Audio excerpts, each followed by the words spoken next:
The following show contains views and opinions that may not be suitable for all audiences. Audience discretion is advised.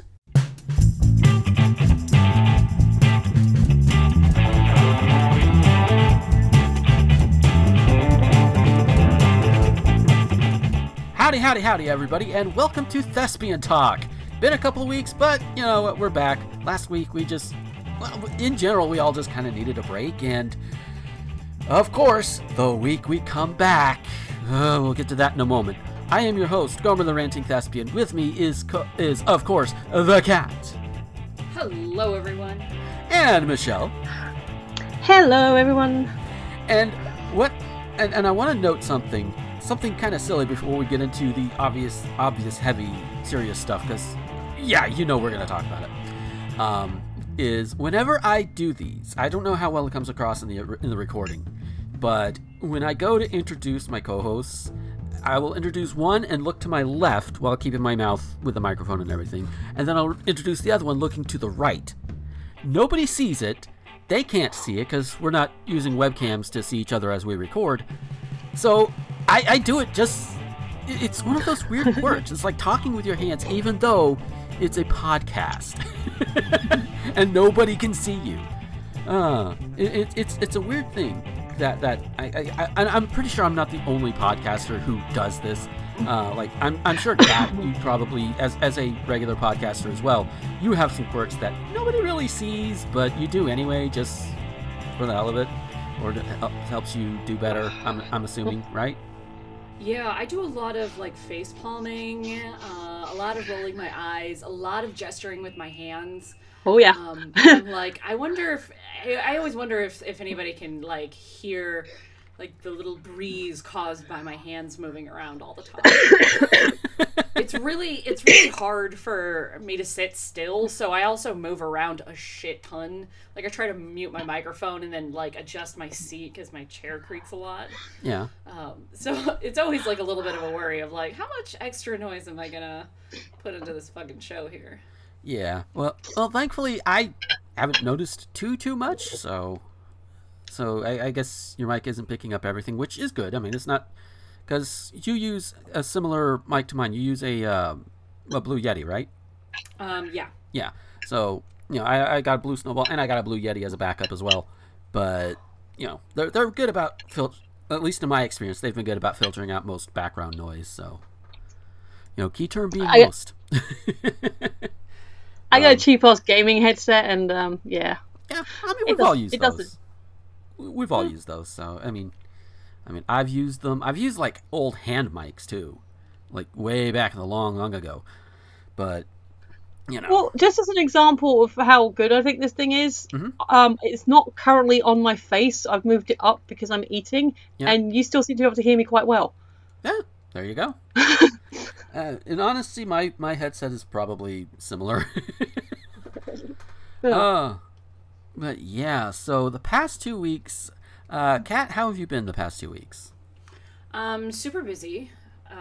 Last weekend, while we weren't here recording, I had family in town. My niece and her brothers and the whole family all drove up from Florida, and I actually spent time with my niece for the first time in like 7 years.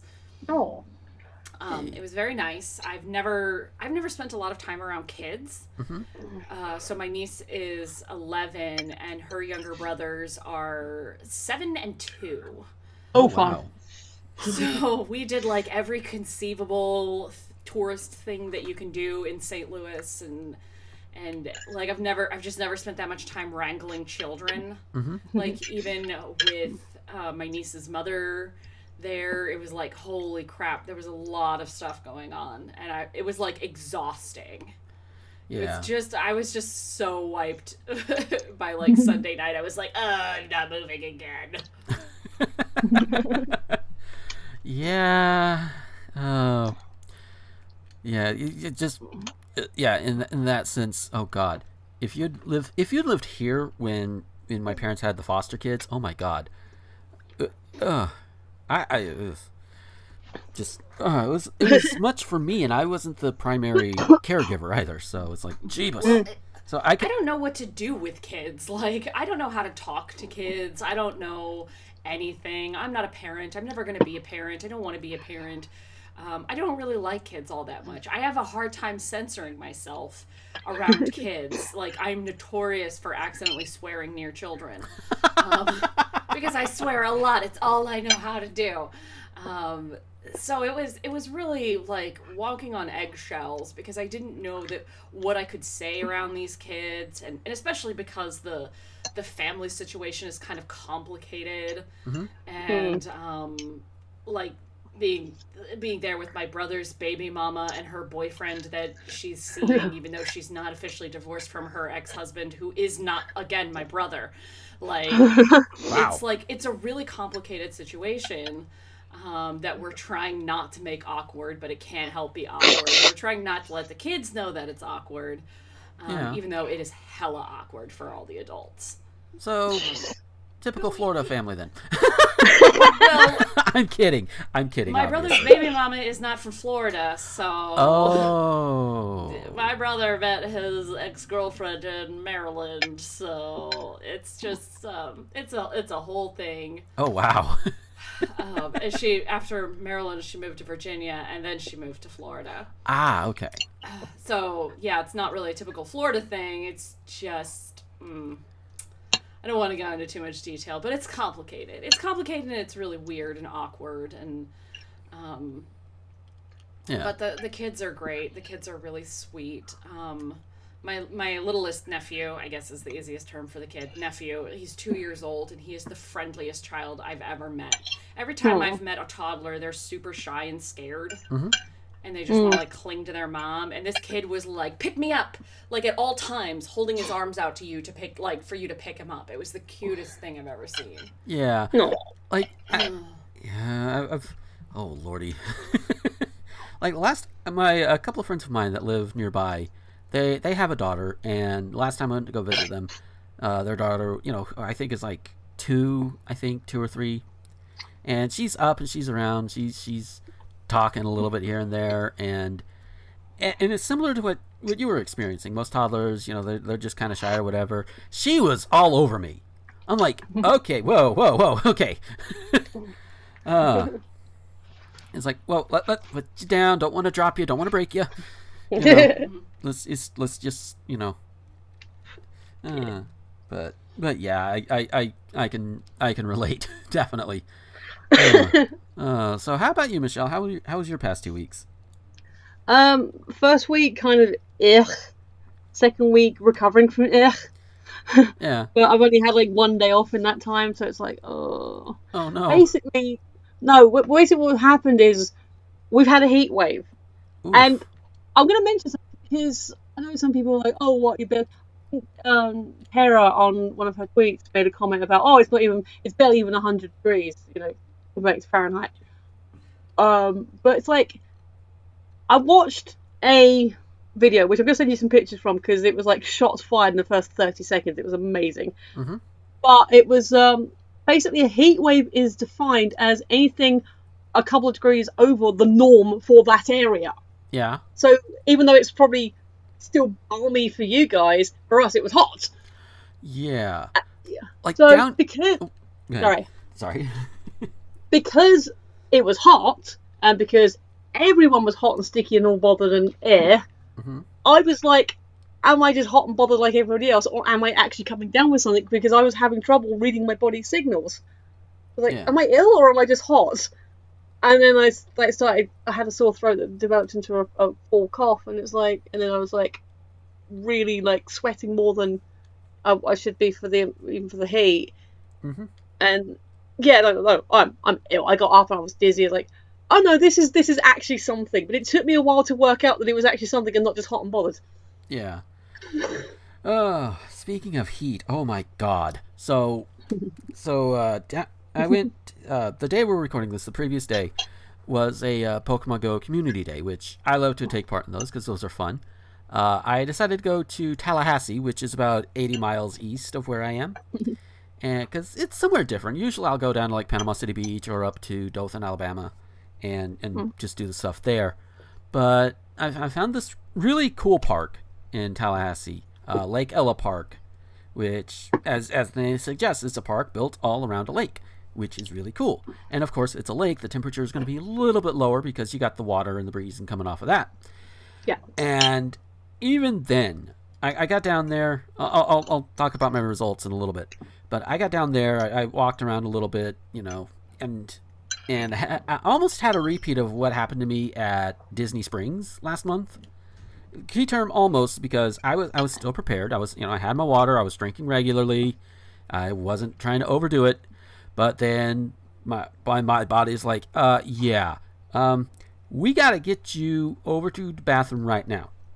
And in order to facilitate that, we're going to raise your body temperature a little bit. Bear in mind, this is 80 to 90 degree weather. Boy. So thankfully, I didn't die for a little while this time. I everything came out all right. But I did notice while I was in the bathroom that, again, not doing a damn thing, I was drenched. And I hadn't jumped in the water. So, yeah. So, again, it's one of those things that's like, with the heat wave and everything, yeah, relatable. is what I'm getting at there. But in terms of Community Day, I got there a little bit early, managed to get into a Rayquaza raid, get a Rayquaza on Pokemon Go. Not shiny, but that's okay. And the Pokemon featured this time was Ralts, which everybody's been clamoring for. And so, of course, with the Community Day, the shiny odds are significantly increased. And so, of course, it's easier to catch them in shiny form. I managed to get my 4 because the Ralts family has 4 Pokemon in it, and went about my day. Had some Steak and Shake, went home. Yep. Because Tallahassee is the closest place for a goddamn Steak and Shake, and I love Steak and Shake. God damn it. Yeah. Steak and Shake is so good. Yes. Oh. But yeah. So while all of that was going on, while the Pokemon Go and me getting back on my shiny hunting shit, because I did that a lot before then too, while all of that was going on, some other shit went down. Most recently, and by that I mean 2 ice within 12 hours the day before we were recording this on August 3rd. Not 1, but 2 mass goddamn shootings. 2! In 2 completely different parts of the fucking country. We had the one in El Paso where you have people afraid to go and get checked out because, ICE might come and pull the whole papers, please, and take them off to the camps and separate the families. Because that was the thing that was put out there. And then you had the one in Dayton, Ohio, which, of all the places to expect one, I don't expect it out of Dayton. Maybe it's because I don't understand the area very much. But I don't expect it out of Dayton. To me, Dayton, Ohio is just a place I drive through on my way to Columbus. That's what it is. And that one time I had to take a bus home from there because my truck broke down at one point and had to get towed. But that's a different story. So you have these shootings happen, and already I got pissed at it. Definitely at a couple of politicians on Twitter. They're like, "Oh, this is so tragic. This is so horrible. You assholes, you're sucking on the NRA cock and you know it. Shut the fuck up." Especially when it comes from goddamn Mike Pence or Donald Trump. No. You guys are the instigators behind all of these white supremacists, and let's face it, by and large, it is white people doing this, and it is white supremacists doing this. You guys are the ones instigating this through your actions and through your words. So your hands are just as bloody as theirs. Maybe not literally, but definitely metaphorically. So fuck you guys, and fuck. Oh, by the way, as a bit of a levity to this whole situation, I like the nickname Moscow Mitch, because Mitch McConnell more and more is getting funding either directly through him or through his wife. I'm not looking at it, so I'm not exactly sure. But in some way, shape, or form, he is getting funding through Russia for his political terms and for all of this stuff. Basically being bribed by the Russians. And he apparently hates it if you call him Moscow Mitch, because that means he might have to grow a conscience. And oh god, I think it was like I want to say it was like a ProPublica or PBS or something like that. They did a thing on Mitch McConnell, and all of this so-called spineless behavior or whatever, it's nothing new. He is spineless. He is an opportunist, And he is one of those that is willing to basically metaphorically blow the, I was going to say metaphorically blow the cock, but I use that way too much. But he is willing. He's willing to do anything to keep his power, because he has no scruples, he has no morals, except the morals he wants everybody else to have. But he shouldn't have, he shouldn't have to worry about having them because he's the one in power. Fuck Mitch McConnell. He's up for re-election in 2020. If you live in Kentucky, yeet his ass out. But and in terms of these two shootings in particular, one of the things that is sticking out so much right now, and bear in mind, we're still, as we're recording this, we're still within the 12 hours of the Dayton shooting and within the 24 hours of the El Paso shooting. So one thing that is sticking out is you have, and I've seen this mostly from right-wing media so far, they're blaming video games. They are blaming video games like Fortnite for the actions of these fucking shooters. No.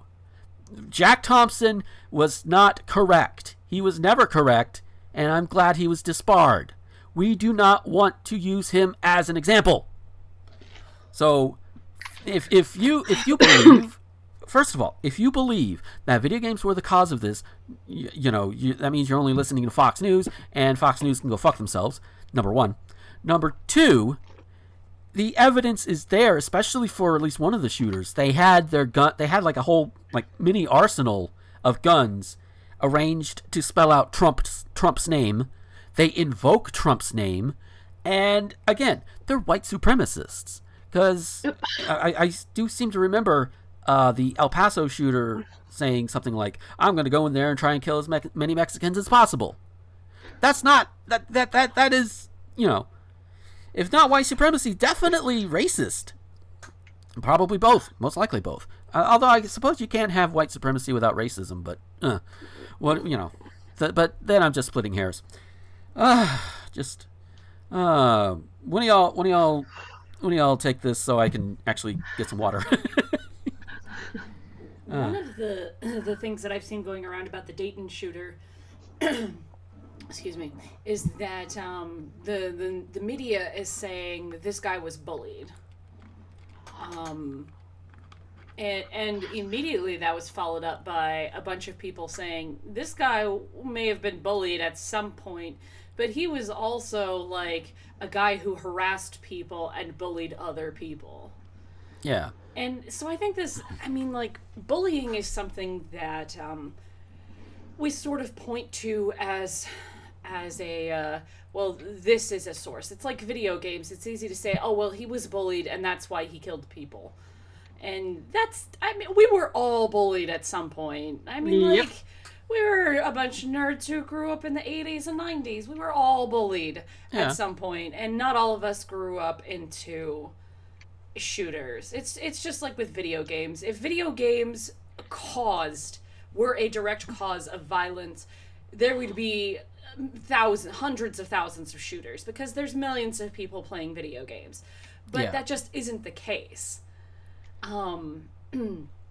And not that long ago, just out of morbid curiosity, I went back because it was like the whatever year anniversary of Columbine, and I did this to myself, and I went back and was rereading a bunch of stuff about Columbine, and it also dealt with white supremacy.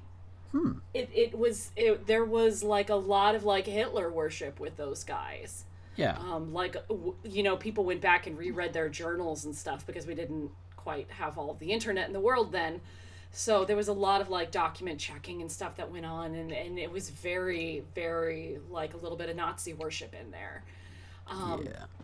And so you look at all the last couple of major shootings that have happened, and we're seeing this common thread, because we don't have a shit ton of mass shooting. We have almost no mass shootings in this country that are done by people of color, minorities, or anything other than like male whites.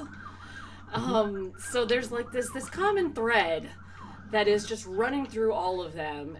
And even in our discourse of like gun control, we still ignore the reality of we do need to talk about guns, but yeah, we kind of also need to like talk about white men.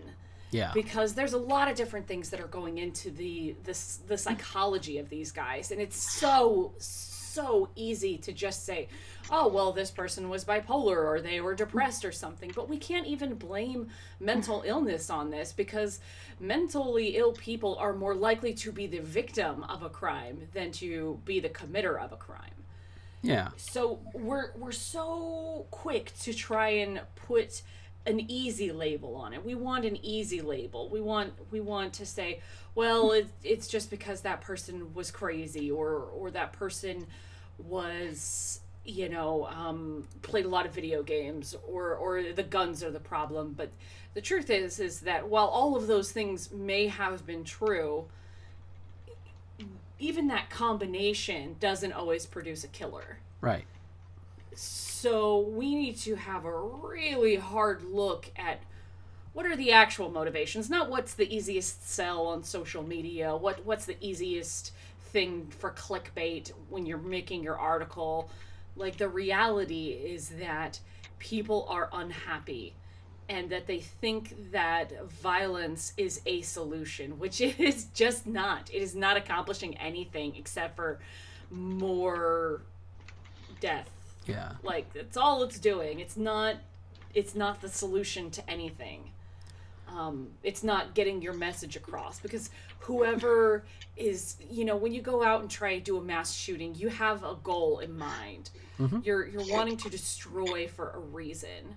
And that reason, you know, usually mass shooters and shit have some sort of manifesto, some sort of reasoning for it, something that they want as the end result, whether it's to call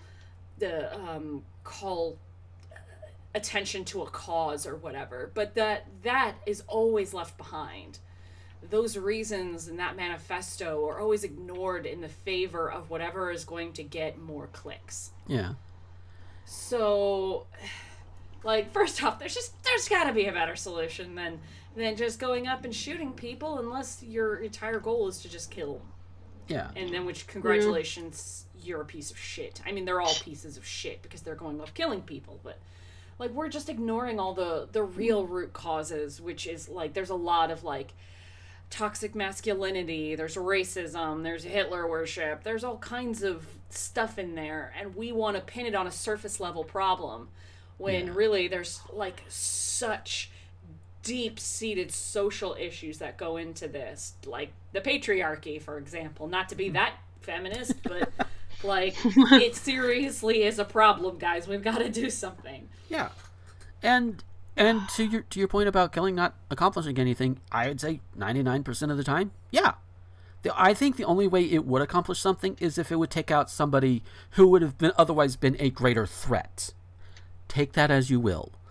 But other than that, you know, yeah, I can get on board with that sentiment, because it's like, you know, because and even if words aren't going to work with like a certain group or whatever, you know, there are other ways you could do it without killing them, because unless on a base level, I think I would want to say most people should have at least one or a few chances at actual redemption for themselves. For the most part, there are some that are just irredeemable and should never be allowed to interact with society ever again. You know, assuming they're not dangerous. But, you know, but that's also the base level. If it turns out they're not irredeemable, then you yeet them out of society, preferably through peaceful means. But, you know, again, if they're dangerous, if they are a legitimate danger, that's a whole different topic. And even then, and as I'm saying this, I'm thinking, well, wait, they could use that to say this about other groups who are not really dangerous, but maybe they want that particular group to be ostracized and maybe shot upon with you know, basically open season on this group, even though they're not really dangerous. Yeah, that's see where all of this goes. It's like, yeah. Point is, it's complicated. Yeah. That's the point. That's the main point here. But how do we fix it all? I mean, one of the ways we can fix it all is education. And I know some people are like, oh, but education system is shot. They don't give money. Well, how do you fix that? Well, one of the things you could do, you can make sure more money goes to education. That means putting politicians in place that will give money to education, to the public education, and not just let it go down by the wayside for all of these private schools, which there can be a place for private schools, but it should not be the major or only means of education. Everybody who wants an education should be allowed access to get one.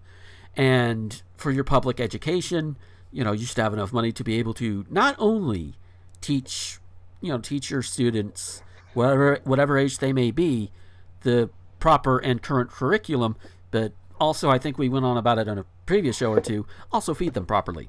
But that's also a side tangent. That's one way to go about it. Educating, making sure people understand. And even our popular media, we can use that too, because there are shows. Science fiction is really good for this, showing, hey, this thing right here, yeah, this is what's happening here. This is a similar situation. This is how it could very well and most likely will play out. So you might want to take this as a warning.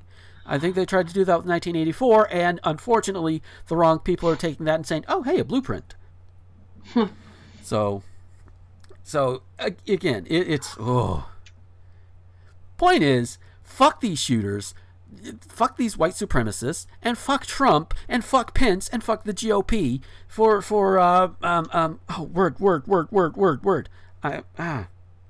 inciting them. That may not be the word I really, really want, but that's the first one that came up.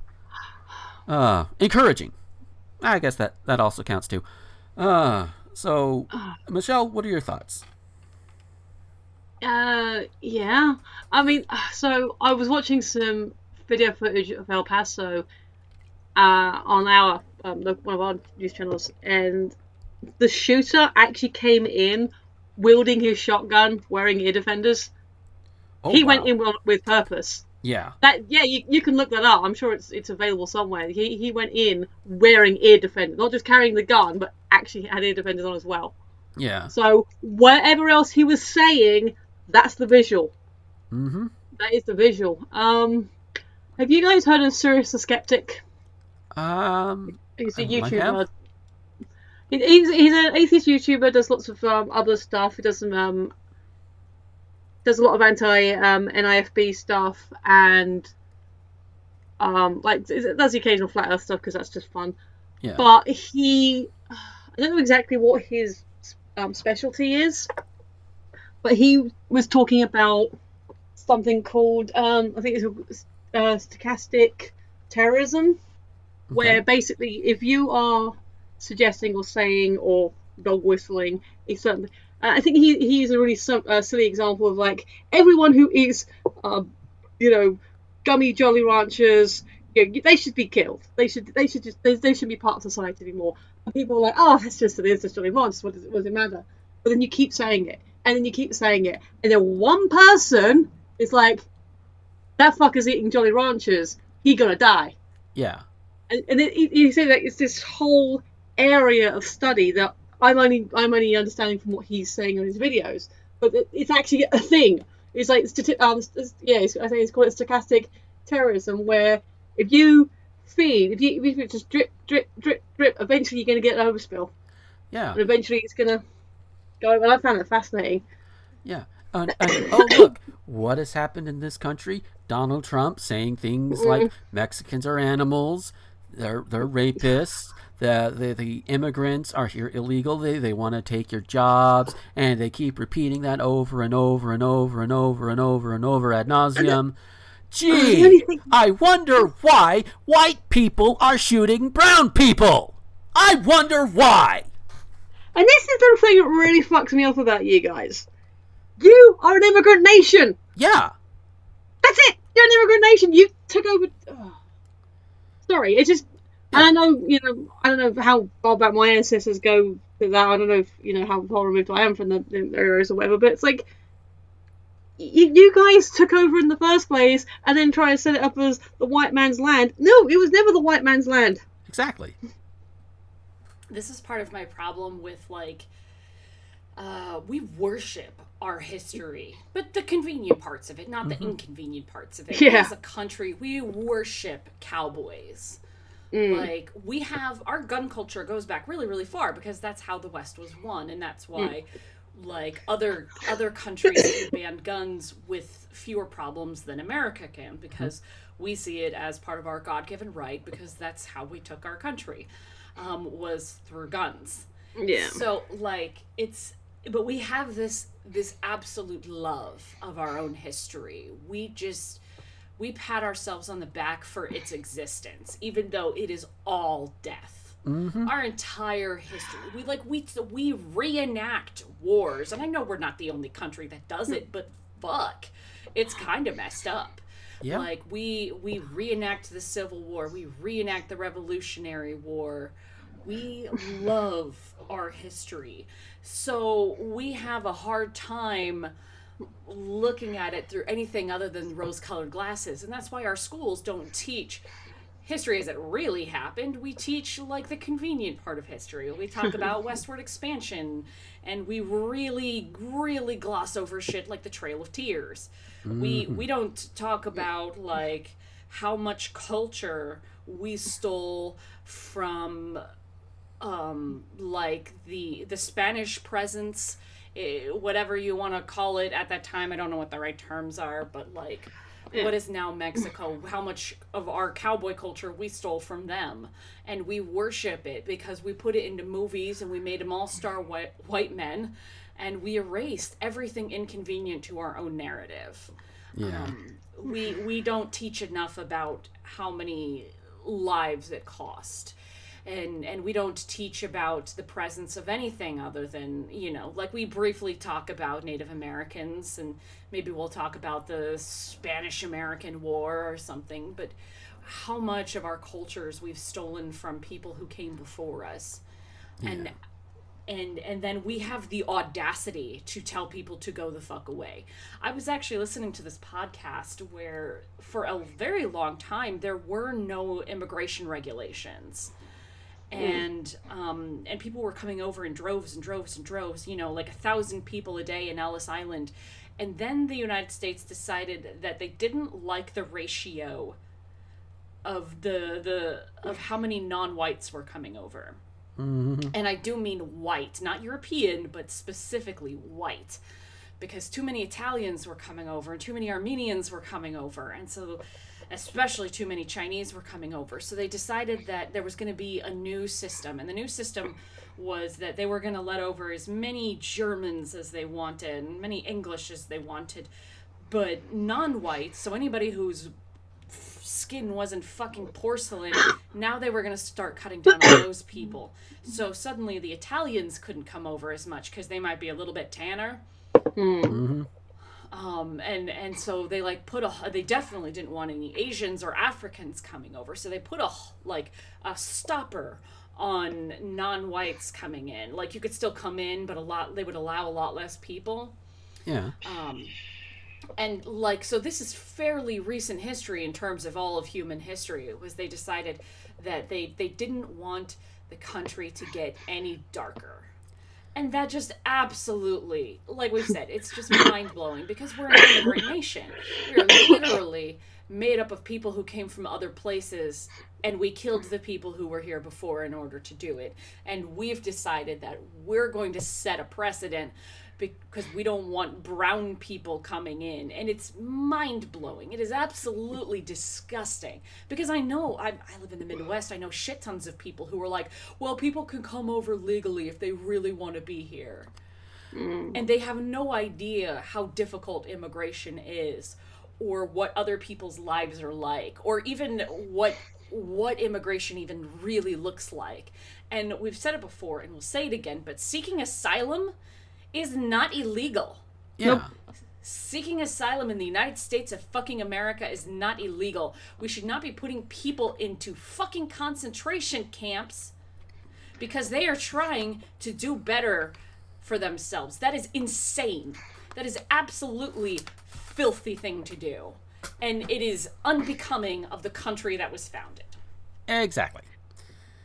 I mean, to that point, we kind of have an asylum issue. Not so much that we don't want to take people, and it's not just us; it's around Europe as well, where there's like quotas. You got the Syrian refugees and the people from those areas, and it's like, yeah, okay, but we can take some people, but we can only take a certain amount of people because, generally speaking, we're a lot smaller. I mean, we were just playing with the maps before we started. England fits on top of Florida. It just about is the same size as Utah. Alaska's stupidly big. You know, it's it's Germany can only take so many people. France can only take so many people because we're all quite close together. We can only take certain people, and so I don't know how exactly it works. I don't know if there's like a point system. I think children obviously get priority, but that is the only. I mean, outside of nuance, the major issue is room. Yeah. Can we physically take on this many people? Yeah. Whereas you're just like, yeah, we got room. Fuck it. You're not having it. Yeah. Whereas here in America, even without discounting the fact that we could probably build some new housing in certain places because we have a lot of we have a lot of field and meadow and places where houses are generally not built that we can put people. If we really want to, other nuanced stuff aside, we have that room, but we also have buildings in major cities. Even here in Graceville, we have some buildings that are not being used that could house homeless people, that could house asylum seekers. We have the means to either use what we have, and if that's not enough, build more. We have the fucking means to do it. We don't, because this administration, by administration, I am talking the executive branch, is full of racist white supremacists who squick at the thought of brown people doing anything but serving them their tea or being their motherfucking warm holes. That's all it is. And of course you have the rich people. Oh, not in my backyard. Fuck your NIMBYs. Fuck NIMBYs. It's a combination of all of these. We have the means, just white people are too white people to do it. And rich people are too rich people to do it, I should also say. We come up with a million reasons of why. I mean, like, it's complicated. It's not as simple as there's a house available, give that house to that person. There's a lot of stuff that goes into being a citizen of the United States. But the point is that it's not so difficult that we shouldn't try. You know, it's, we assume as a country, as a whole, the assumption is that we don't want all of these people coming into our country because they're going to take our jobs and because we're going to pay for it all. That's I think the agenda that the right has pushed with this anti-immigration thing, is that there's a bunch of people and they are coming in and they're going to steal your jobs and they're going to bring crime. And meanwhile, we have so many jobs that are going out there unfulfilled. There are empty homes all over the place because nobody can afford to move into them. The economy is just trash. And like, we hear stories all the time about there's nobody out there picking fields in California because we had always had a bunch of illegal immigrants doing it, and now they can't go to work because they're too afraid. Yeah. So, like, the jobs are there, guys. Yeah. I'm reminded of when, what was it? Hurricane Katrina hit, and all of these other countries tried to send us doctors, and we said no. Wow. Like Cuba tried to send some of its best doctors to come in and help, and we said no. Because that's how much we are fucked up. We are so messed up as a country. Our distrust of others is so great that we would let our own people die before we would agree to get some help from someone else. Yeah. If they are brown. So, like, we have enough houses in this country to house all of the homeless. And the homeless and veterans specifically are groups that we use as a dissuadance, I guess, to say, well, why should we let immigrants in if we can't even take care of our own people? We need to take care of our own people first.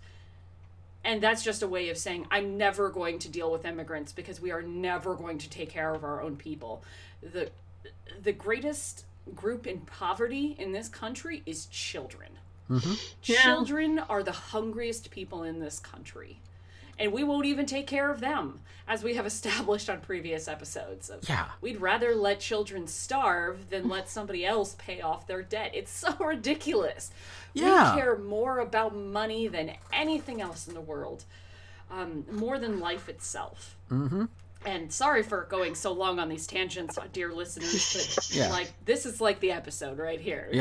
It's like it's that we as a society don't want to do anything that might potentially take our taxes. You know, because that's the fear. That's the Republicans have always driven this. We're going to cut taxes to people, and it's going to make everything better, and it really hasn't.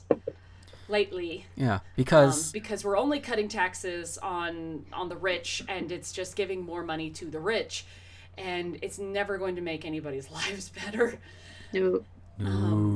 And so I think that's the fear that we've driven into the right and their voters, is that if we let all these new people in, that they're going to take money from the government to support them, like they do all of those people who are living off of food stamps and shit, even though that's not really a race thing either. And we're going to have to give them all of our money, and it's going to cost the taxpayers millions of dollars, billions of dollars in money to pay for all these fucking immigrants, when really we could just like build a couple less airplanes as the government, and we could house and clothe and feed a bunch of people. But we won't do that. But also the implication that if we let immigrants in, that they are just going to need continuous financial support forever and ever and ever, and that's going to cost the taxpayers, is also kind of false. I don't really have any like statistics for that. I just think that if you give somebody a proper opportunity to get a job without a bunch of fucking red tape, and get a house without a bunch of fucking red tape, and support themselves without a bunch of fucking red tape, that they will become a productive member of society. Yeah. But we don't want to give them that, because we don't actually want them to be here. So we're going to put a bunch of red tape in the way and then go, oh, it's their fault. Yeah. To Kat's point about your over-fetishizing your history and such, and I'm going to at you just now, there's this thing on CBS, it's about a week old. True patriot. This Navy SEAL saw a broken American flag and was determined to climb up the flagpole to fix it. I couldn't go buy this flag this morning without giving it everything I had, he said. And conveniently, someone's taken some video of him doing it. Yeah. Now, the reason I know about it is because someone else I follow on Twitter made a post, like a comment to it. This is brilliant. And this is an American guy saying this. Mm-hmm. It's an inanimate piece of cloth, you absolute clowns. Yeah. It's like... We literally make defacing the flag a crime. Yeah. It's ridiculous. We are so nationalistic and so obsessed with symbols, with the symbols of our country, with the image of the White House, the image of a flag. We're obsessed with it. We consider just wearing that to make us better people. Like, it's obscene. But that is true. Like, we think that the more patriotic we are, and the more that we say we love our country, that makes us better people. But if we are going to ignore what our country stands for, which was, again, an immigrant nation, bring me your, what is on the Statue of Liberty? Bring me your tired, your poor, your huddled masses. We don't believe in any of that anymore as a country. We should give it back. Yeah. Like, I'm serious. We should give the Statue of Liberty back, because that's not what our country is anymore. Cool, we can stick it in the channel. We don't give a shit about the poor. We don't give a shit about other people's huddled masses. We don't care. We only care about preserving the white people who are already in power here. That is what our national agenda is. We are not helping even our own country, much less trying to be a beacon of hope for other people. And what sucks is that we still are.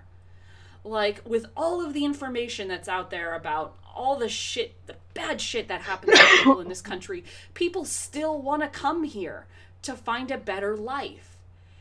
And we can't even give them that, because we're the fucking worst. Yeah. We're really in a bad place right now, guys. Yeah. And... I'm Sorry, go Sorry, ahead. I'm completely down with you giving France back the Statue of Liberty. Like I said, stick it in the channel. We can both enjoy it. There you go. Yeah. It'd be a lot cheaper for me to visit it.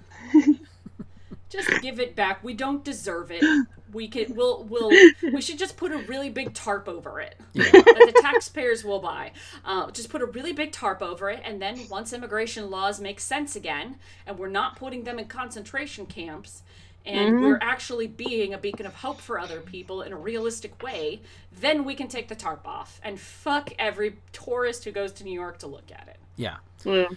But yeah, just and in terms of this episode and recent episodes where we talk about this stuff and we keep bringing it up, I know some people probably are a little tired of it. I understand. It does get exhausting. It does get tiring. But at the same time, it's stuff that still needs to be said.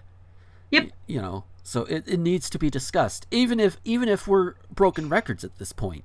You know, some anvils need to be dropped, motherfuckers. Okay? Yeah. We are a broken record playing in an echo chamber, but it still is like, it's all we can do. Yeah. You know, and if all we can do is add our voices, then so be it. That's what we can do. And with that, we are going to go ahead and head to our break, and when we come back, we'll have some considerably lighter stuff. And yeah, we'll see you then. Hey folks, we'll get back to the show in a moment, but first I want to tell you about Patreon. Patreon is what I use to get around all of the YouTube adpocalypse bullshit, and while I don't have a lot right now, every little bit does help. And if you like what you hear or what you see on any of my videos or podcasts, head on over there. For as little as $1 a month, you can get all of these things early before anybody else does, and you can get them completely ad-free. Yeah, I know YouTube right now is technically ad-free, but at some point, I'm probably going to get big enough to where ads will start coming in, and those can be annoying, so you want to avoid that, right? If you go ahead and go now over to patreon.com/gomer21xx, leave $1, $5, doesn't matter how much, you can get all of these. Again, you can get them early, and you get them without ads, even when I reach the point on YouTube to where ads can be put on these videos. So it's a win-win. And you can even avoid the ads that go up on the Anchor versions that go out to all of the other websites that are out there. No ads. It's great. So that's patreon.com/gomer21xx. All right, and this week on the TV Tropes guest segment. Woo! I think that's what I'm actually going to call it. I need to do a better plug of it in the main part of the show before the break instead of after the break this time. But you know, it's a start. It's a little bit of a rough one.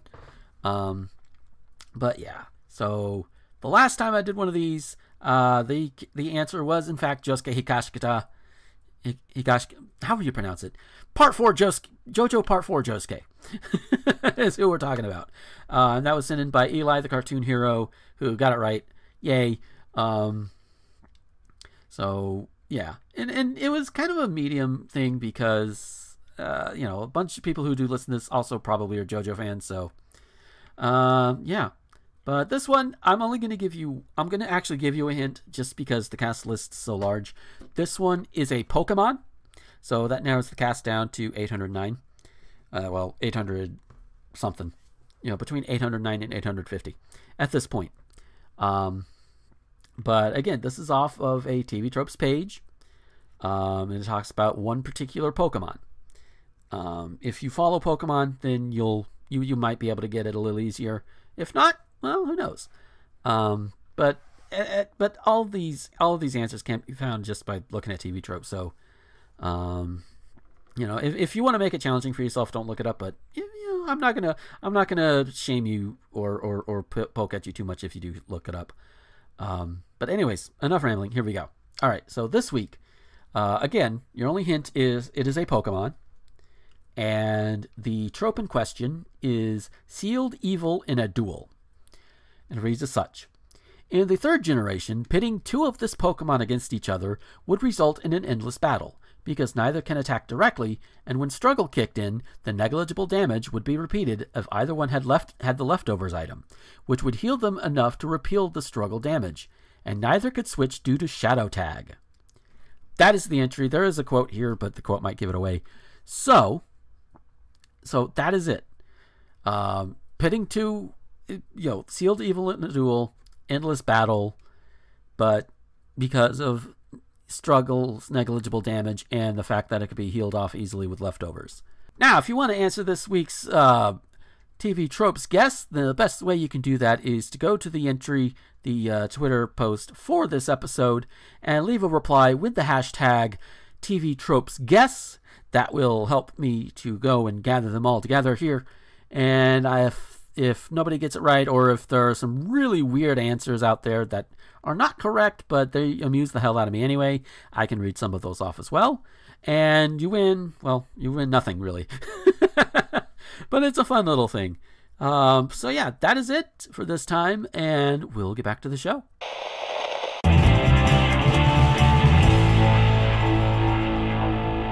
And we are back from our break.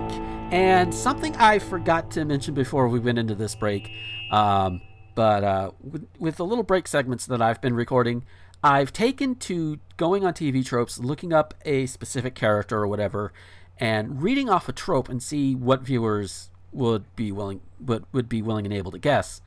I say viewers, listeners, you get the idea though. And it's a fun little thing. This week might be a little bit easier because I feel like I may have given away too much of a hint, but we'll have to see.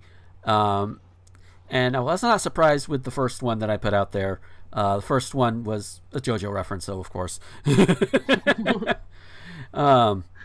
But yeah, you don't say. Yeah. but this one might also be a little easier, but we'll figure that out. We'll figure it out. And then before we get to the news, there was one thing I did forget to bring up, because we did rant a little bit about rich people and all of them. There was a data breach. I believe it was data breach with Capital One recently, and got everybody's information was put out there. I'm not a Capital One customer, so it didn't affect me, but it affected other people. Here's the thing about that, okay? If and this I put this under the category of you really shouldn't do this, but if you're going to try this instead. You shouldn't go and breach the data of all of these banks and put all these people's information out there. But if you're going to do it anyway, make it the 1% only. Just because fuck them. They have too much money to begin with. They are not paying their fair share. They can afford to lose some money here and there. And I know it can go further, because they could be doxxed, they could have other things happen to them as well. But if you keep with the money, they can afford to lose some. In fact, you could probably take, I would say, probably 50% of a 1%er's current funds, and they would earn that back within a month. Yeah. If it takes that long. So you're not hurting them in the long run. You're just making them pissed because, oh no, my entitlement to my riches. Don't do it to poor people. Do it to rich people. Come on, that's what you got to do. I mean, they want class warfare. You can give it to them. But no, seriously, breaching data and hacking and all of that, not really cool. But again, if you must, aim high. Go for the 1%, please. Don't fuck over the middle and poor classes, all right? That's just common courtesy, people. Common courtesy. Any thoughts, Kat? No. All right. So with that, we are going to go ahead and head to our news. And I purposefully tried to make it lighter than usual, although there is one thing that's going to have a couple of dark bumps here and there. But that's just the nature of the thing that's being done there. But otherwise, it's relatively lighter and stuff we can kind of play around with and have fun with. This first one's out of Japan. You might get hurt. It says a sign at the entrance to a Tokyo play spot. Some parks in Japan are pretty strict about what visitors can and can't do. For example, some have signs prohibiting kids from playing catch or soccer, while others even go so far as to ban practicing comedy routines.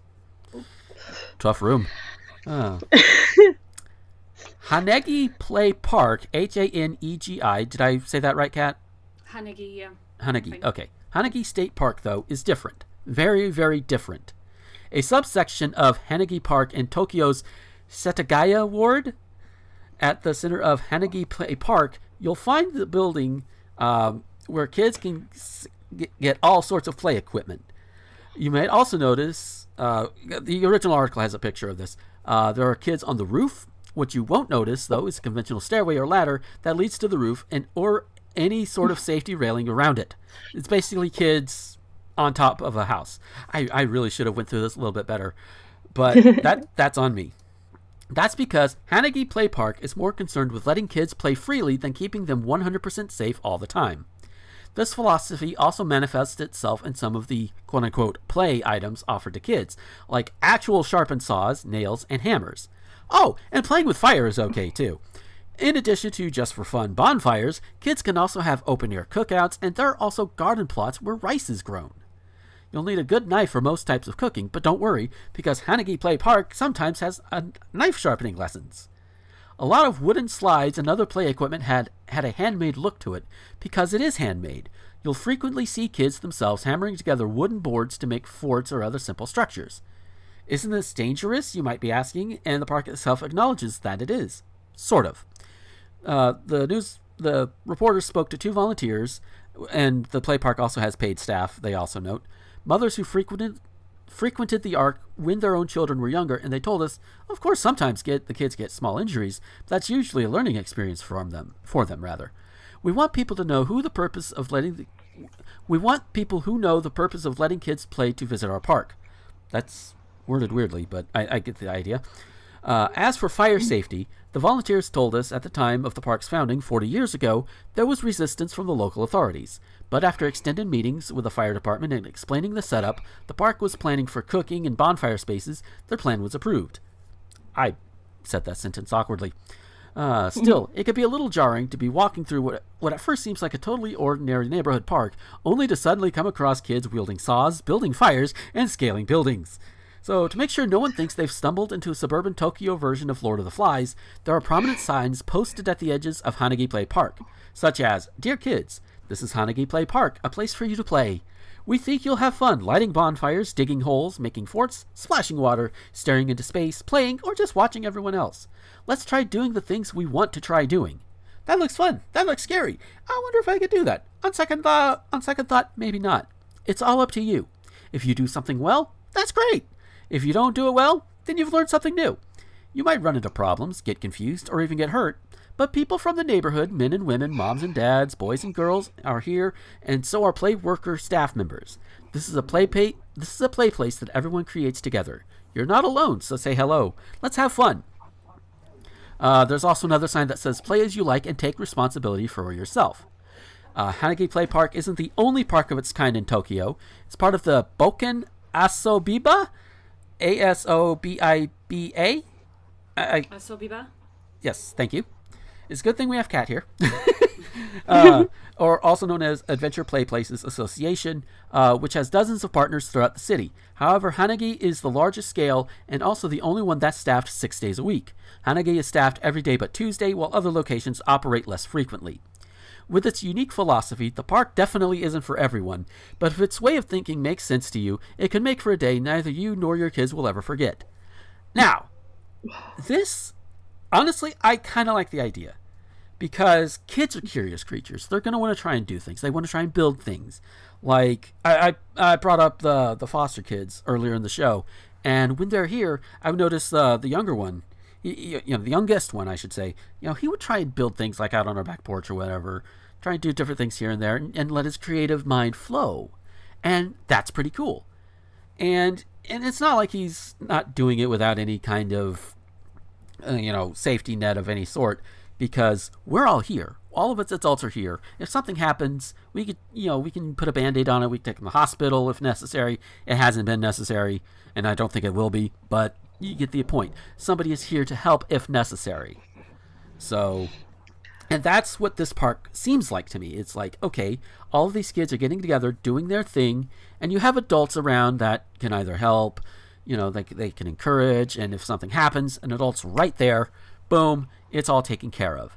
It's like, it's controlled chaos, I guess, to put a thing on it. because chaos, but not chaos in the oh my god everything is going to die sense, chaos in the unorganized sense. So it's just this little area kids can go and they can experiment, and that's pretty cool. So, you know, and then once that's all out of their systems, and maybe they decide, oh hey, maybe I like working on construction, so I'll go work a construction job. Or I just want to daydream and this place helps me relax and the hustle and the bustle helps, you know, all of that good shit. That's okay too. That's what I'm getting from all of this, and it sounds great. Kat, having lived in Japan longer than we have, what are your thoughts? So from the and granted this was a while ago, but when I lived in Japan, I lived there for 10 months, and I will say for the kids, I saw in 10 months maybe a total of 3 kids crying in public total. And one of them was not Japanese. That kid was European or something. It was the only full-blown meltdown that I saw in 10 months in Japan was a white kid. Right. Like a tourist's kid or something. Maybe French or something. I don't know. So I was like, oh, 3 times. And I lived near like 2 different schools. I lived near I definitely lived a couple, like on the same block as an elementary school. So like I saw kids every day. And these kids, these Japanese kids, are so polite. It is just ridiculous. Like, it is night and day to American kids. Having just spent a bunch of time around a bunch of American kids and taking them in public where there's other American kids, kids are monsters. Kids are running and screaming and getting into fights, and it's a lot of youthful energy. And then what I noticed out of Japanese kids was it was like way more focused. And it's just a difference in culture of how the kids over there are disciplined, and each one has their ups and downs. It's not perfect over there, but it certainly is like a lot calmer. Yeah. And I don't know what it's like behind closed doors for these families. Just in a public space, the kids tend to be more polite and more reserved. So I would totally trust a group of Japanese kids with their parents' supervision to do this sort of thing. Like, this is becoming more and more common knowledge, but in schools in Japan, like even in elementary schools, kids help clean up the school. Yeah. Like, kids help cook lunches, kids help, like, sweep the floors and stuff like that, because it teaches them a life skill that they're going to need later in life, but it also teaches them responsibility and being aware of public space and how you treat things. Yeah. And that is something that we do not do in our country, and it shows. And so, like, I can totally see there being a park where kids are hammering things and building things, because that seems like a very Japanese thing to do. It seems like, how did I never think of the Japanese doing this? Them teaching kids how to build things and make fires and all that kind of stuff makes total sense, because this is a skill they might need later in life. Yeah. And it's like, wow, I love it. I love it. If there was any group of children in the whole world that I would trust to do it without killing each other, it is the Japanese. Yes. And I'm a little bit biased because all the Japanese kids I ever saw there were so cute and so sweet. But yeah, gosh, absolutely love this idea. And the whole thing about kids running around on the roof, that is not just this place. Like, roof access and like doing stuff on the roof is really quite normal in Japan. Like, most buildings have roofs that you could go up and do stuff on. In my dormitory, there was a roof, and you could go up there and hang your laundry. Yeah. My college campus, I think every building had a roof you could go onto and just sit up there quiet and study. And they kind of just trust that you're not gonna fall off or jump off or anything. There's like a rail, and that's it. Yeah. And and other places might have more precautions to keep people from throwing themselves over. But it's pretty common to have roof access. Yeah. I mean, I'm thinking back to like all of the anime that I've watched over the years. You know, that is more Japan centric as opposed to JoJo, which is not very Japan centric. But I'm thinking like Yu-Gi-Oh, for example. There's a few examples in that where roof access right there, boom, you know. I mean, I think just even at their school they had roof access. I mean, it was part of a notable, very angsty scene for Dark Yugi, but it's still, it's one of those things that's my mind is making the connections between what you're talking about with the roof access, and it's like, yeah, well, there's a reason why it's an anime. Yeah, exactly. It's just part of normal culture. Not to take this too far off the rails, but I wish we did that here. Because I don't know if it's more expensive or the way that we do things is more expensive, but they just have less large houses and more apartments. So you have to use that top floor because you need every piece of space that you can get. Yeah. But a lot of companies or schools or whatever can choose to there's a lot of like rooftop parks and gardens and stuff like that. And that is something I wish I had. I wish I had like a rooftop garden where I could go up and put all my plants up there and just, use a wide open space with a good view. I love that idea. I want that so badly. Yeah, I mean especially with with global warming, deforestation or whatever, and the CO2 building up.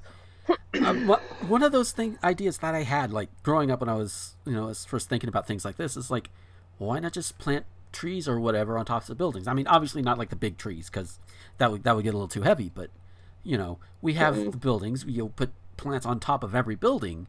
Maybe that would help. I don't know if now in practice. I don't know if that's practical, but that's a hell of an idea. And the roof gardens, something to that. But yeah, Michelle, what do you think? Well, when you first started it, I was like, oh. You said about saws and nails and such, and then you said about adult supervision. I was like, oh, okay, then supervised. To Kat's point, it's not just American kids. I've known some really snotty British kids. For example, I was on the letter pick. This kid dropped a bit of wrapper. I was like, oh, would you mind passing the wrapper over for me? He says, it's my birthday, I don't want to do shit. Wow. He was all of like 12 or 13. He wasn't in school. Like the whole time I was doing the town, I don't think I've ever seen that kid in school. Wow. Like this is term time. So yeah, I don't know if this town particularly is quite shabby. Other towns, the kids are a bit politer. Like in Letchworth where my family live, they're a bit politer. Yeah. But no, shitty kids aren't American exclusive, so don't worry too much about that one. Yeah. I just don't know if it's like all Western kids and then maybe Asian, like more like as a generic rule, Asian kids are more polite. So I can only speak personally to American kids and Japanese kids. Yeah, right. No, that's fair enough. Yeah. But no, it sounds like fun. It sounds like the sort of thing I probably would have enjoyed. I don't know if I would necessarily been. I possibly would have been playing with the tools and such and saying, oh, what does this do and how do I do this? And probably failing at trying to build whatever I was trying to build. But, trying it I guess it would depend on my mood because like someday I'll probably be the kid just sitting and being quiet. And other days I'll be like, the kids like, how does this work? What do we do with this? How does that fit together? So yeah, as an idea, I just think it's really neat. And the article was sort of saying, maybe Cats will have some knowledge. Would it be like, there'd be like a fee to go in there just like to cover some basic costs, or would it just literally be you walk in and you're done? You can just get on with it. Because I mean, even then, if there was like a voluntary, chuck a few yen in or whatever, and they're like, you don't have to pay, but here's the bucket. Yeah, the article doesn't say, but they'd probably try something like that over here, though. Oh, you can come in and be all the destructive you want, but you got to pay for it. Oh, you're poor? Never mind. Go blow up. Go. Steal some cherry bombs and blow up fish in the creek or something. Which is what kids have done over the years. Yeah. So it sounds fun. Yeah. It does sounds like a lot of fun, and so yeah, like I said, the sort of thing I would have done. The roof access thing. Again, I know there are some places in London, like there's a rooftop restaurant. There's some places that I've heard talked about that I've not experienced myself.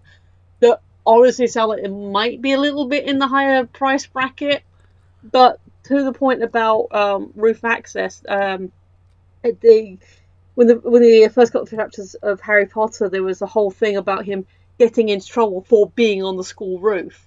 So yeah, we don't do the roof access thing. Yeah, it's like don't be out there; it's dangerous. I mean, I guess litigation's a thing. Like you don't want people to have access. But again, if it becomes a natural thing, it becomes a normal thing of people aren't idiots about it, then why not? Exactly. So yeah, So sounds fun. So yeah, we'll go from there. We'll go to Kansas. Kansas. Most customers are worried about gas pump skimmers these days, but Kansas resident Holly Malkames had another reason to be nervous. She stopped to fill up at a local gas station in Gardner, but was shocked when she saw something strange crawling inside the touchscreen. I tried to come up with every possible scenario that it wouldn't be an actual snake. But then I saw its head and I knew it was real then, she told the local news. There it was, a snake stuck inside the gas pump, slithering in between the glass and a screen that read, "Thank you for shopping with us today." Malkames posted the video to Facebook. She says the next day someone opened up the pump to release the snake and the snake appeared unharmed. If that had been me, this report would have also had, and after noticing the snake, the local gas station actually had to clean up, how do you say, I would have shat myself is basically what I'm getting at. I would have gone with bodily fluids, but carry on. Yeah. Point is, yeah, videophobe here. Yeah, I would have been like, nope, I'm out. Just, but in all honesty, I'm glad everything's okay. You know, the snake was okay. You know, they got it out. But yeah, that would have a videophobe in me. No. Michelle, what about you? What are your thoughts on this one? I probably been like, I might have had a like moment, but honestly, I've probably been sat there like watching it, like tapping on the glass, like, "You're in there, buddy." Yeah, I'd probably try and talk to it. Just like. I would have told someone. I'd be like, there's a thing, maybe taken a couple of pictures and filmed it. I don't know if there is actually footage. But yeah, I'd be like, there's a snake in here. Yeah. Is it alright? Is it like, just, I'd be talking to it. But, you know, buddy, how did you get in there? Tell me your story, Yeah. Just, snake, wasn't it great? Can you say how big it was? Because, I could imagine. We're not talking pythons here. We're talking like maybe a corn snake or something, right? Yeah, something small. Which again, still a videophobe. Doesn't matter. I'm out. Yeah. I would be most curious about how it got in there. Like what? Yeah. What? Yeah. How? That would be my reaction. After Tell the me your initial story. panic, I would yelp, and then I would be like, "What the fuck? How did it get in there?" Admittedly, once I got over my initial fear, that would be my next thing. Just like. What the fuck? And I wish they had said. How it got in there. Oh God, just. So, our next story. It's kind of a story, kind of a week this day in history thing that I found on UPI.com, and the day we're recording this is August 4th. So keep that in mind as I go through this. But they go over a few things in history, and this is where where it's going to get a little bumpy with high and low because history. So, the first one. So, on this day in history, in 1735, the standard of truth as a defense against a claim of libel was established in the American colonies when John Peter Zenger, publisher of a New York City newspaper, was acquitted of libel charges. Standard of truth as a defense against a claim of libel. There's a way to tie in the whole Vic Mignogna thing, but I'm too lazy to make it. In 1892, Andrew and Abby Borden, the elderly parents of Lizzie Borden, were found hacked to death with a hatchet. Lizzie Borden was acquitted of the murders at trial. You know, I've heard the name Lizzie Borden. I've never really looked too much into her. I mean, she was acquitted of it. Like, is that the biggest thing she was known for, or do either of you know? They made a whole TV show out of her with Christina Ricci. Oh, that might be why I know the name. But this is a very, very famous murder. Okay.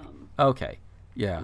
Like I said, I didn't. There's like a whole rhyme about Lizzie Borden took an axe and gave her father 40 whacks or something like that. I don't remember how it goes, but there's a whole rhyme and everything that was very popular after it happened. Ah. Yeah. Okay. Learned something new. 1914. Britain declared war on Germany. The United States initially declared itself neutral in World War I because, of course, it did. Yep. Because yeah, like Kat was talking about earlier with the history. Oh, we give the service to the good parts of history, but never mind the fact that I think it was during both World Wars we initially started out at least neutral. And then I don't know what got us in on World War I, but in World War II, I know what got us in there. The Japanese were like, oh yeah, we can hit you. Boom! Pearl Harbor. Yeah, I don't know. I'll have to ask my partner who's not awake at the moment. He'd probably know what brought America in on the First World War, but I can't think offhand either. Yeah. But in 1944, now this is the darkest one on the list. In 1944, acting on a tip from a Dutch informer, the Nazi Gestapo captured 15-year-old Jewish diarist Anne Frank and her family in a sealed-off area of an Amsterdam warehouse. She died less than a year later in the Bergen-Belsen concentration camp in Germany. I probably butchered the concentration camp name, but I don't care. It was a concentration camp. No, I should care a little bit, but yeah, that was this day in 1944. Just damn. And to give a little bit of whiplash, in 1958, Billboard magazine introduced its Hot 100 chart, covering the 100 most popular pop singles in the country. The first number one was Ricky Nelson's "Poor Little Fool." Okay. Not Elvis? Apparently not. Excuse me. In 1964, the remains of 3 slain civil rights workers whose disappearance on June 21st garnered national attention were found buried in an earthen dam near Philadelphia, Mississippi. In 2005, a Mississippi judge sentenced ex-Klansman Edgar Ray Killed to 60 years in prison for killing James Chaney, Andrew Goodman, and Michael Schwerner. The incident became the basis of the movie Mississippi Burning. Well, I mean, I've heard the movie. I didn't know that's what it was about. Yeah. Well, by the, let's see, 64, so it's about 41 years later. Killed was, 60 years. He's going to die in prison anyway. So, may as well just say, it's 60. We'll give him a little bit of hope, even though we know he only got like 10 or 20 years left. In 1972, Arthur Bremer was found guilty of severely injuring Alabama Governor George Wallace, who was campaigning for president. Bremer was sentenced to 63 years in prison. Wasn't Wallace the one that was against desegregation? I want to say, but I'm not quite sure. I know the name, and I know it was around that time, but I can't remember if he was pro or for desegregation. I fail history forever. In 1984, the African Republic of Upper Volta changed its name to Burkina Faso, I think I pronounced it right, which means Land of the Upright Men. Hey, I mean, good name as any. In 2007, Barry Bonds of the San Francisco Giants hit his 755th career home run, tying Hank Aaron's all-time Major League record. He broke the record 3 days later and finished the season at 762 home runs. His achievements were clouded by accusations of using performance-enhancing substances. I remember hearing all of those controversies. I don't even follow baseball, but I heard so many of those controversies. I mean, Barry Bonds, what was it? What's his name? Mark McGwire. McGwire, thank you. Because he was a Cardinal, and my family were Cardinals fans, so we heard all about it. Yeah. And I heard a lot about it, though also I was watching South Park more often at that point, too, so of course I heard about it through them. I think I kind of vaguely know the name, but didn't know what it was associated with, so... Yeah. In 2014, James Brady, the White House press secretary who was paralyzed by a gunshot in an assassination attempt on Ronald Reagan and became a leading gun control advocate, died in Alexandria, Virginia. He was 73. Brady's death was ruled a homicide resulting from the 1981 shootings, which also wounded the president and 2 other men. Okay, honestly, that kind of confuses me because he survived the attempt. He was paralyzed, but he still survived. But he died in, that's what, 33 years later, give or take. And he still survived and was able to live for that long. But homicide, what? It confuses me, honestly. But unless it was something that was a thing that was the shooting. This doesn't go into detail on that. But unless it was like, Best guess it was a different murder. Like just someone else came after him. It could be, but it also says resulting from the 81 shootings. So, but I don't know. And then in 2018, last year, drones detonated near where Venezuelan President Nicolas Maduro was giving a live televised speech, leaving the president unharmed but injuring several soldiers. Yes, Venezuela, another place where we're destabilizing shit. But but yeah, that is this day in history for this one. I might do this again at another point. Hopefully, it won't be as bumpy as this one is. It's history. It'll be bumpy. Yeah, but yeah, like I didn't, and of course learned something. Lizzie Borden, learned a little bit more about her, and I hope that ex-Klansman is rotting in prison. Maybe he's dead. I don't know. And if he is, that's one less white supremacist in the world. Yep. Not saying go out and shoot them. Do not do that, because and there's two reasons. Two reasons. One, the whole anti violence thing, but also they are also just looking for an excuse to kill people wholesale. We don't want to give it to them. We would rather not. So yeah. So if anything, pragmatically speaking, don't do that. So any thoughts on all of this? Any other thoughts either of y'all have, or? No, nothing jumping out at me. All right, Kat? No, but if you've never read up on Lizzie Borden, it's interesting. I find that sort of thing interesting because, I'm one of those white women who's into serial killers. Not into serial killers, but I like hearing these stories. I think they're interesting. Yeah. You wouldn't have been one of those in the early 90s that was trying to romanticize Jeffrey Dahmer. Right. I'm not one of those, I write love letters to serial killers in prison. I just, listen to a lot of podcasts about crime and stuff because I find it interesting. Yeah. Yeah. Speaking of crime, our last story comes out of Rochester, Minnesota. A woman pleads guilty to stealing vacuums from a Target store. Desiree Marie Frank, 24 of Rochester, entered a guilty plea Friday to a reduced charge of gross misdemeanor theft. Police say she tried to wheel out 4 vacuums worth about $1,100 in a shopping cart from the Target, in the place there. Frank has been sentenced to 2 years supervised probation and must either pay a $600 fine or perform 60 hours of community work service.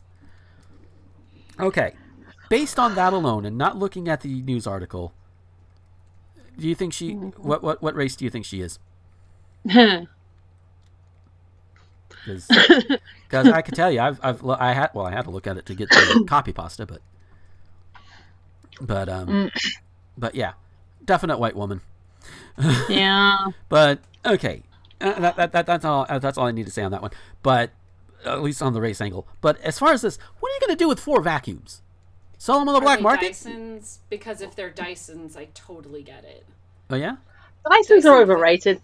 Dyson, it's not about how good they are. It's about pawning them and reselling them on the internet. Because I worked at a Best Buy for 5.5 years. I know what people would come in and steal, and Dysons were a topic of theft. Oh, wow. Because they're so expensive. Now, I just bought my first Dyson product, and I was really excited about it because it's a fan that is also a heater that is also an air purifier. And I got it from the Dyson refurb outlet on eBay, and there was a coupon. So this thing normally would retail for $500, and I got it for $188 with free shipping, which is crazy because it's a really good fan.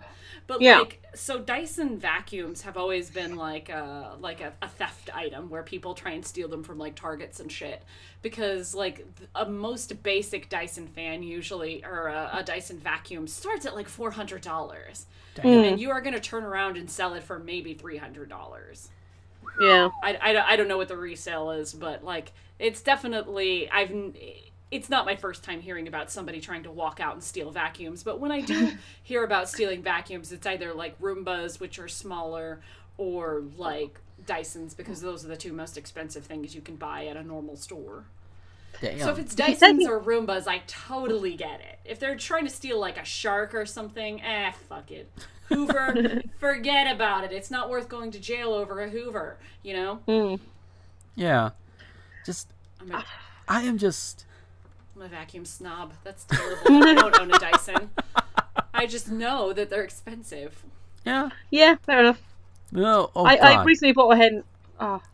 Henry's other shit. Sorry. Yeah, sorry. I just had this thought though. You know, a vacuum cleaner reviewer, the vacuum snob, starring Kat Thompson. The vacuum snob. Yes. Mm-hmm. Like, Dyson thinks they're such hot shit. They really do. This is a true story. A bunch of there's like Dyson demos inside Best Buys, and like Best Buy does not give your store any budget for literally anything at all whatsoever. So instead of like the store buying vacuum cleaners to vacuum the store at night, because they didn't have like a cleaning service that actually vacuumed every day, people would take the Dyson demos and just use them and clean them, like empty them out. Wow. And Dyson basically threatened to pull all of their shit out of Best Buy because people were using the demos, like using the demo vacuums to vacuum. Wow. I laugh to this day because that just cracks me up. Oh, yeah. fuck. Everything I've heard about Sir James, it suggests that he's not actually the nicest of guys. Yeah. And he's now living in Singapore. So you know, because he was a supporter of Brexit, and now he doesn't even live here anymore. So yeah, apparently Sir James isn't even that great a guy as a person. Don't you just hate it when somebody puts out a really good and well done product only to turn out to be a major asshole? Yeah. Google search, did you mean Chick-fil-A? Google search, did you mean Brad Jones? Yeah, somebody was thinking it. I know they were. But yeah, on that note, we'll get out of here and we'll investigate the vacuum cleaner racket, I guess. Well, or I might. I had the fun. I had the fun thing. I had the fun thing. Oh yes. So you have a thing. I am totally free. I am so sorry. Yeah. Okay, so basically, someone on Quora was like, "Can you as a Brit write a text in British English that Americans won't understand on whole or partial?" Okay, so I shall read it to you, and then we shall try and break it down together. Okay. Not sure what, something like this. I was really chuffed that my mate had some bog rolls in his boot. I was so skint that I had none. He didn't want any dosh, so no faffing about. I gave him a bottle of plonk, and he was well chuffed. Simples. Okay. So I may need to see that written out. Yeah. That was kind of a long sentence. But it sounds like your friend or roommate had some issues with like I guess a corn on his foot in his boot or something, and you had to give him a thing to help get rid of it.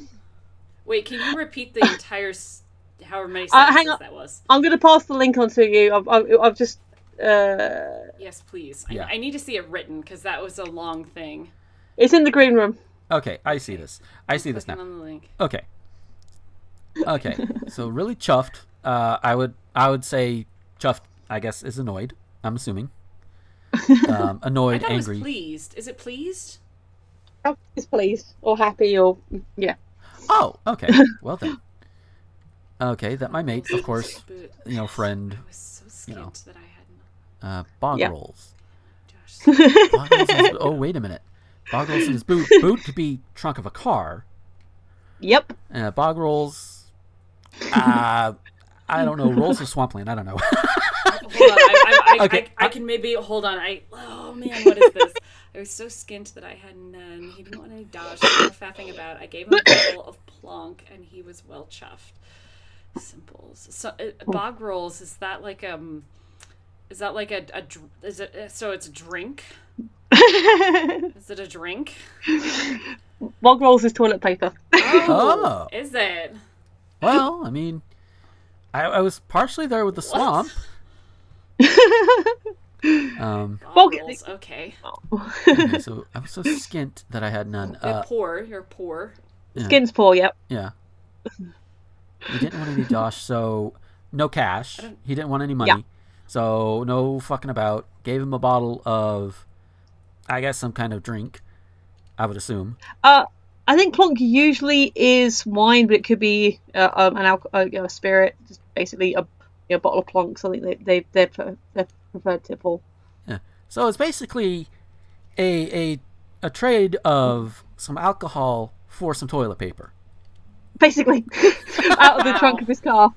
This was a science, guys. This was like decoding. Yes. And Simples is actually just a tagline from an insurance advert. Compare the market, or compare the meerkat. Yeah. They started off really simple. It's like, compare the meerkat.com, compare the market.com. Simples. But they've become more and more elaborate. They've got entire plot lines now, and like an entire cast of meerkats that do the thing. Alexander. There you go. Compare the meerkat.com. And you actually, I don't know, I haven't been to the site recently, but Compare the Market is the proper insurance website. As a comparative site, you type in what you need and it will throw up some things for you. Mm-hmm. Compare the Meerkat is actually like a dating site for meerkats. Oh, wow. So they actually have two separate websites. They made the website. Oh, wow. Yeah, so basically, I was happy that my friend has some loo rolls in his boat. I still call it boot. I didn't have any money, so I was really happy that he had something to give me. He didn't want any cash, so no flapping about, no fucking around. I gave him a bottle of his favourite drink, and he was happy. That's basically what it means. There you go. Oh. There's some words I've watched quite a bit of like BBC America and shit. There's enough things where I'm like, I know some of this. I know some of this. Yeah. So not enough. Oh, yeah. So with that, we are going to go ahead and get out of here for this week. Kat, if we wanted to find you on the social medias, where could we find you? You can find me on the social medias on Twitter at labyrinthcat and facebook.com/nerdistcat, and you could check out my other shows, What the Fuck with Josh Hadley over on 1201beyond.com, which is on a little bit of a break right now while Josh works on his computer because it's kind of dead. I have advised him to launch it onto the moon as a viable solution, or throw it in the river, or set it on fire, and he hasn't done anything yet, and I think that's why it's not working. Yeah. Because he hasn't followed my really sane and rational advice to throw it to the moon. Yeah, but I mean, he's in Wisconsin. Did they really have a space program of their own? You know what? Where there's a will, there's a way. Good point. And then you can see my other show, Nerd to the Third Power, which is on YouTube and iTunes and all that good stuff. And that's where you can find me half understanding some British slang. There you go. Speaking of British slang, where can we find you, Michelle? You can find me on the YouTubes at Phoenix11P. Phoenix 11 is also like Twitter. It's a PHEONIX11, and I currently have a couple of unboxing videos. And interestingly, the first one I did a promotion on Twitter, said, "Hey, unboxing, go check it out," and I've got about 14, 15 views. And then I didn't tweet the second one, and I have about the same views. So I'm not sure tweeting actually does me any good. Yeah. But for some reason, my other unboxings, these are the geekier ones, my thread ones, which is basically 2 items, they always have over 100 views. And, like, for some reason, 2 items is more interesting than half a dozen items. I don't understand. I don't know. But as for me, you can find me on the social medias under Twitter, Tumblr, Instagram, YouTube at Gomer21XX. You can find this show at Thest Talk Show on Twitter, and of course also on YouTube, as well as rtgomer.com. You can also find me on Facebook under Gomer the Ranting Thespian, and I also am doing Perler Sprites now. I am selling those. I do have an Etsy store up. The link to that is not only going to be in the doobly-doo, especially of the site and YouTube postings, but it's also up at the top menu of my site, rtgomer.com. Pixel Emporium Gifts, that'll take you to the Etsy store, and you can buy whatever is there. I do have some stuff in stock, and if it's not in stock, I can make another one for you guys. I'm probably, within the next couple of weeks, going to redo the whole thing there, because I've been because I am still fairly new at it. I can make it. Marketing myself is a whole nother problem. But I've been talking with a friend of mine who also does Perler and Pixel Sprites and all of that stuff, and she's been a really good help. Cool. And of course, if you want to support the show, there's several ways you can do it. I did, in the break, there's the Patreon was mentioned. That is patreon.com/Gomer21XX. If you're listening to this through the Anchor app, or if you want to just help through Anchor listener support, you can do that as well. Both links should be in the description of most places it goes, but again, definitely on the site and on the YouTube, the links should be there for both of those options if you want to help support monetarily. But the best thing you guys can do, if you enjoy this show, or if you want to have conversation starters, whether it's something serious or something not so serious or whatever, and yeah, we do talk about a lot of serious shit on this show, and this is shit that should be talked about. So the best thing you can do, not only to keep the conversation going with others, but also help us get more views in the long run, is share. Share the video version, share the site entry, share it from iTunes, iTunes, Apple Podcasts, whatever. And of course, the reviews are also helpful, and feedback is also very great. We also do have a Discord. That should be in the descriptions of the major posts, and of course I think it's pinned to the Thespian Talk Twitter, which again, that's Thes Talk Show. That should be everything. If I missed anything, well, goddamn. But yeah, so I'm glad I keep it simple. Yeah, that is it for this week. Thank you guys for listening, and until next time, this is Gomer the Ranting Thespian with the cat and Michelle signing off.